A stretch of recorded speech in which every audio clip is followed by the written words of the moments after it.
Alright, this is the Seattle Social Development Project that I did my work on. So just a little background on the topic and the time. So Seattle was going through its massive crime surge in the mid to late 80s that continued into the early 90s before we see a drop off in 2014.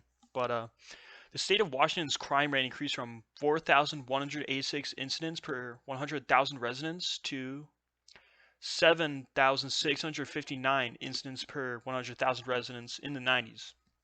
Over an 83% increase in crime that has just spread over the state of Washington. Now, I pulled this data from the Crime Data Explorer from the FBI. Now, this increase in crime taking place in Seattle proved to be a significant challenge for law enforcement and policymakers. Action would need to be taken to find and address what is causing the increase in crime. The start of the project was started in 1981 by Dr. J. David Hawkins and Dr. Richard F. Consolano. Both professors worked at University of Washington in Seattle. The objective of the project was to test a comprehensive community-based approach to preventing delinquent behaviors in children and adolescents. Now, the project started with many big investors tossing in cash into the pot, such as the National Institute on Drug Abuse and the National Institute of Mental Health. And as the project has expanded, it has received much more funding from other sources such as the Center for Disease Control and the National Institute on Alcohol Abuse and Alcoholism. Now, a little overview of the project. So, the study follows a sample of 808 children entering 5th grade from 18 different Seattle schools, and they would basically just follow them through their life, doing annual checkups on them to see how they responded to the study. So, the wide demographic range of participants with 412 males and 396 females. 46% of participants identify themselves as European Americans, 24% identified as African American, 21% identified as Asian American, and 6% identified as Native American, and 3% identified as other. Quite a wide range and wide sample, which is very good. So, they also wanted to test the effectiveness of the social development model that was created by the professors.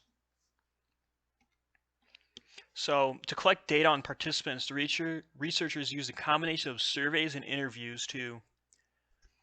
The data was collected at different intervals throughout the study, with surveys being administered annually.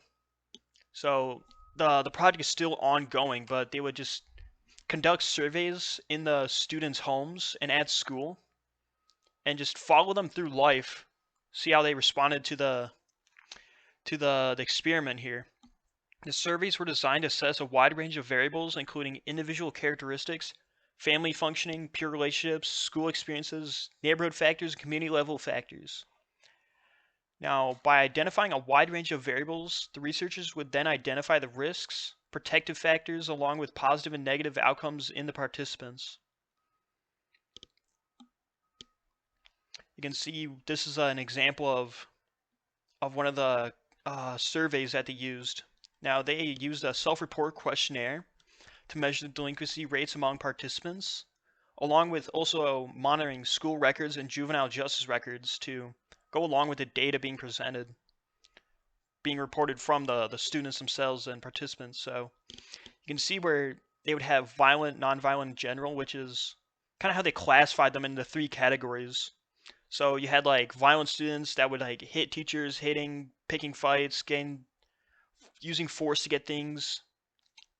Then you had nonviolent, which is taking something more than like $50 and $5, breaking a house, destroying property, didn't have contact with people, but they would sell illegal drugs.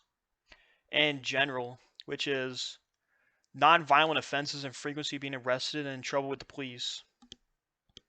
That'd just be the average participant, I'd say.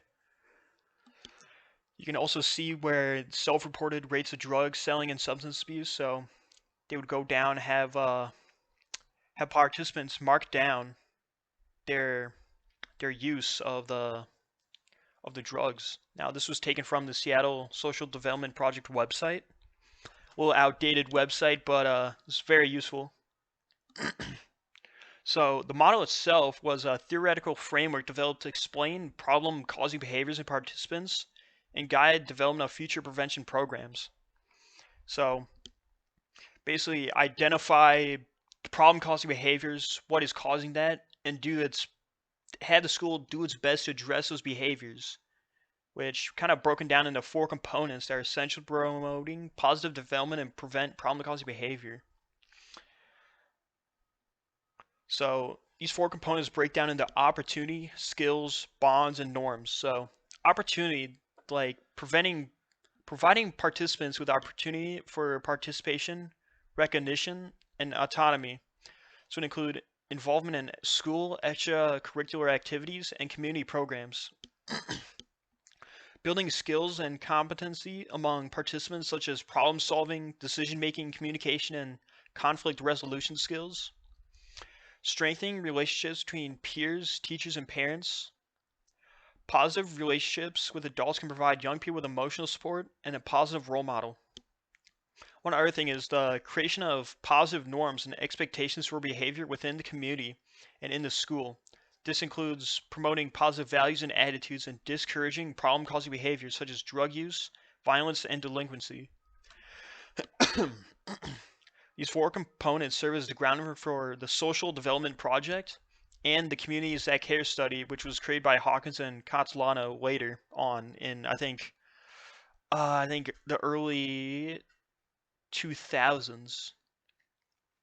Now, this can be seen in the classroom as teachers would modify the curriculum and basically establish these four components into the school system to make students follow, pay attention, and be role models.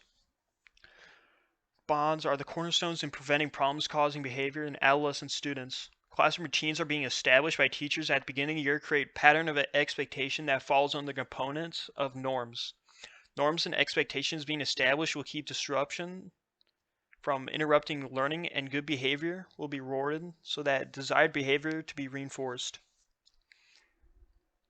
Now, in conclusion, the SSDP analyzed many risk factors and many risk and protective factors that can be applied to prevent problem-causing behavior. It also created the groundwork for future studies that were built off the success and findings of the Seattle Social Development Project. It also changed how schools and teachers go about teaching the younger generations and the importance of peer bonding, development skills, establishment of norms in the classroom, and giving students the best opportunities to learn and grow themselves. Now, like I said, there's still an ongoing study with new data being published every year. I think the latest one was done in 2003. But yeah, that's pretty much it. All right.